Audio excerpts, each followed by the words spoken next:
Good morning, class. Good morning, everyone. You're welcome to today's lesson. I hope you're staying safe and I hope you're healthy.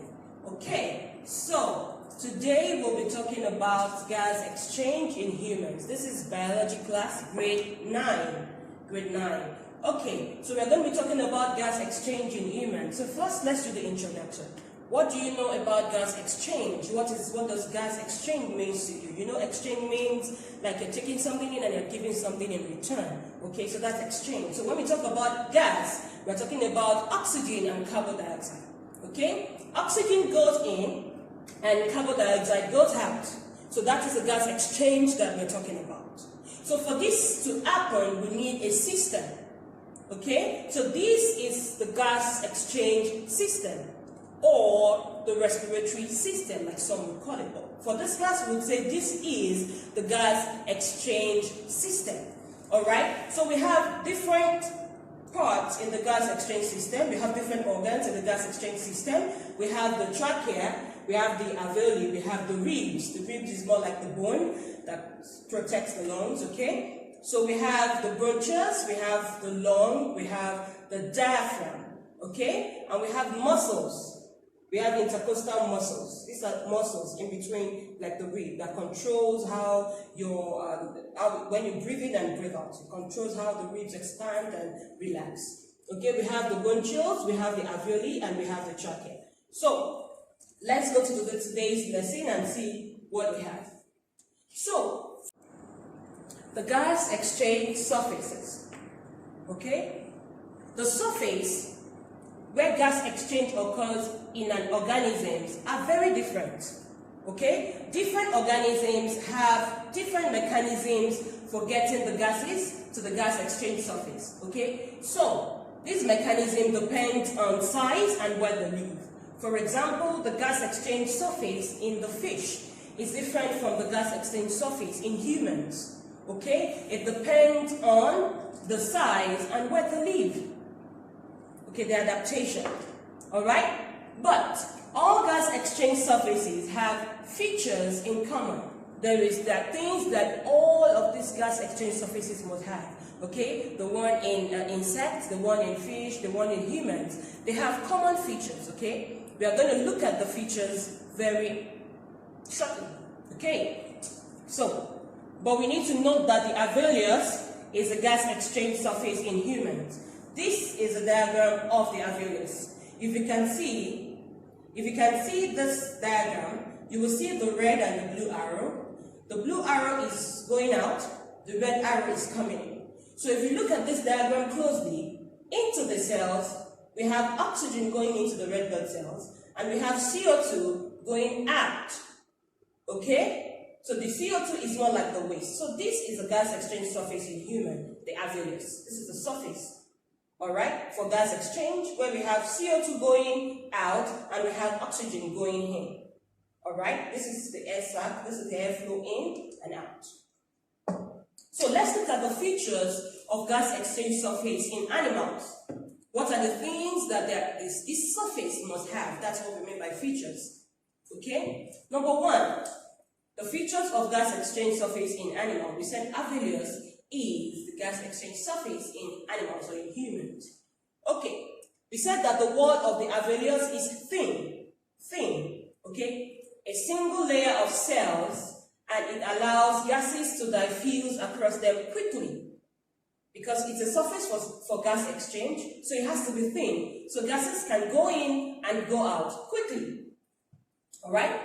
They are moist to prevent the cells from drying out and allow gases to dissolve. So the gas exchange surface must have thin walls, and they are also moist. Why do they have thin walls? They have thin walls to make sure that the gases diffuse quickly, and they are moist to prevent cells from drying out.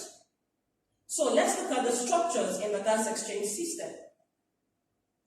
These are the structures in the gas exchange system. We already talked about that in the introduction of the class. This is the trachea. So looking at this trachea is more like a pie, okay? Like the windpipe.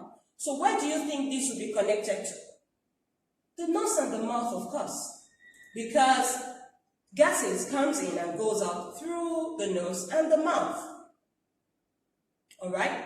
We have ribs. The ribs, they're more like bones, okay? We have rib muscles. These rib muscles are also called the intercostal muscles. They control the contraction and the relaxation of the ribs. Okay? So we have, after the trachea branches, and we have the bronchus. So the part at which the trachea divides into two is the bronchus.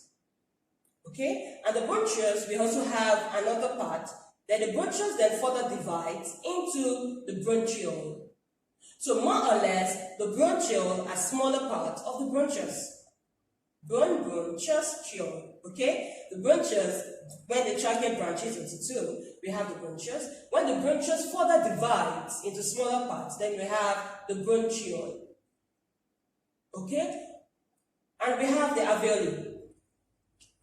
Okay? We have the alveoli, we have the lungs, and we have the diaphragm. This is the diaphragm. This is the lungs, the bronchus, the bronchiole, the alveoli. Then we have the trachea, we have the rib, and we have the rib muscles. That is also called the intercostal muscles. So this is the structure, or the structures in the gas exchange system. So let's move further to see what each of these, how each of these helps the gas exchange system, or what they do in the gas exchange system. So the structures in the gas exchange system, we have the structure here and we have the description here. The first is the ribs. We know what the rib is. The ribs, you said, they are bone structure and they protect internal organs. We have the intercostal muscles. They are muscles between the ribs, and they are the one that control inhalation and exhalation. That's breathing in and breathing out.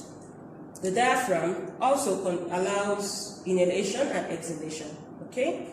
The trachea, they're like windpipe that connects the mouth and the nose to the lungs. So when the gas is coming in from the mouth or the nose, the trachea is the one that takes it to the lungs. Okay? We have the larynx. The larynx are also known as the voice box. Helps us to make sound. We have the bronchi. The bronchi are they're large tubes, okay, that branch off from off the trachea. This one, singular, is called the bronchus, and each bronchus we have for each lungs, okay? And we have the bronchioles, the bronchi split to form smaller tubes called the bronchioles in the lungs, and these are connected to the alveoli. So from the trachea, it splits into two. We have the bronchi, then the bronchi then splits to more, then we have the bronchioles, and we have the alveoli.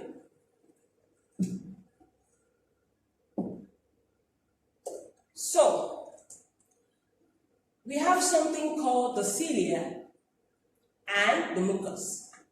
Okay, you know what the mucus is, what you have in your nose. It's a mucus, sticky and slimy, all right? So, we already know that the trachea connects the nose and the mouth to the lungs. So, in this trachea, we have two kinds of cells, the goblet cells and the dilated cells. Okay, we have two kinds of cells, the goblet cells, the goblets, like, see? The goblet cells and the dilated cells.